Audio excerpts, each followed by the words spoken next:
नमस्कार विद्यार्थी मित्रांनो, हवामानशास्त्रीय घटनांमधील सर्वात पहिली साधी सोपी घटना म्हणजे काय तर वारा, ज्याला आपण इंग्रजीमध्ये म्हणतो विंड।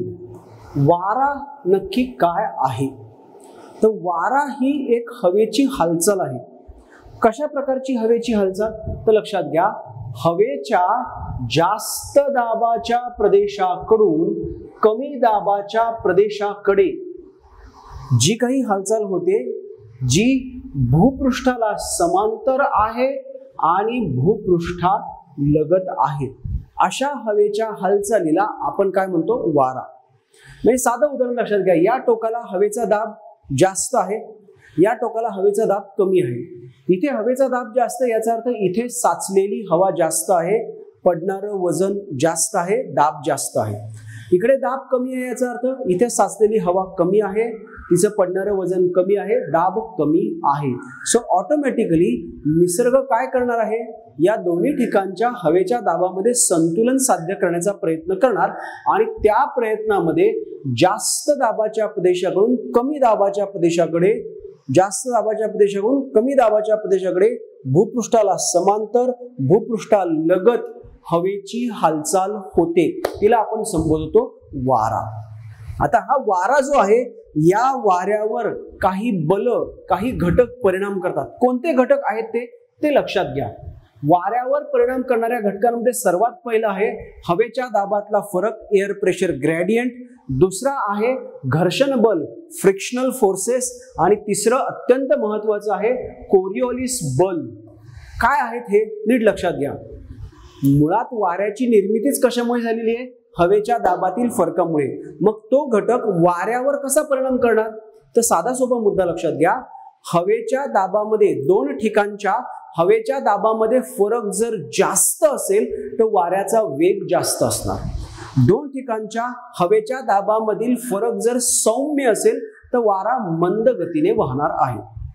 त्यानंतर दुसरा मुद्दा आहे फ्रिक्शनल फोर्स, घर्षण बल। म्हणजे काय तर नीट लक्षात घ्या, समुद्राच्या पृष्ठभागावरून वारा वाहताना वाऱ्याला कोणताच अडथळा नाही, त्यामुळे समुद्रावरून वाहणारा वारा कसा वाहणार, वेगात वाहणार। या उलट जमिनीवरून वाहताना वेगवेगळी भूरूप जसं डोंगर, पर्वत, वन आच्छादन, मानवाने बांधलेल्या इमारती, हे जमिनीवरचे वेगवेगळे घटक तो वारा वाहताना त्याला काय करतात, अडथळा निर्माण करतात, त्या वाऱ्याला घर्षण निर्माण करतात। ऑटोमॅटिक वाऱ्याचा वेग काय होतो, कमी होतो।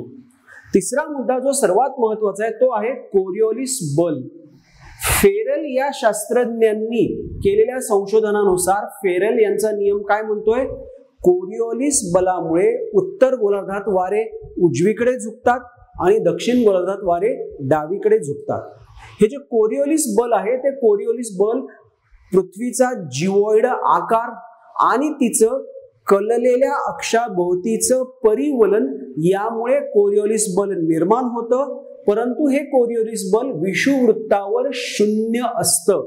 नीट लक्षात ठेवा, कोरिओलिस बल विषुववृत्तावर शून्य आहे।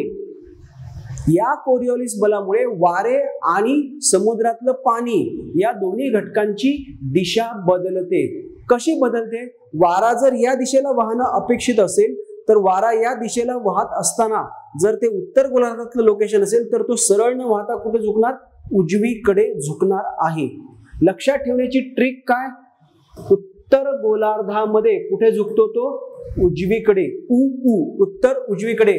मग हेच ठिकाण जर दक्षिण गोलार्धात असेल तर वारा सरळ वाहण्याऐवजी कुठे झुकणार, डावीकडे झुकणार आहे। क्लिअर। सो ही तीन बल वाऱ्यांवर मोठ्या प्रमाणात परिणाम करतात। त्यानंतर आपण पाहतोय वाऱ्यांचे प्रकार।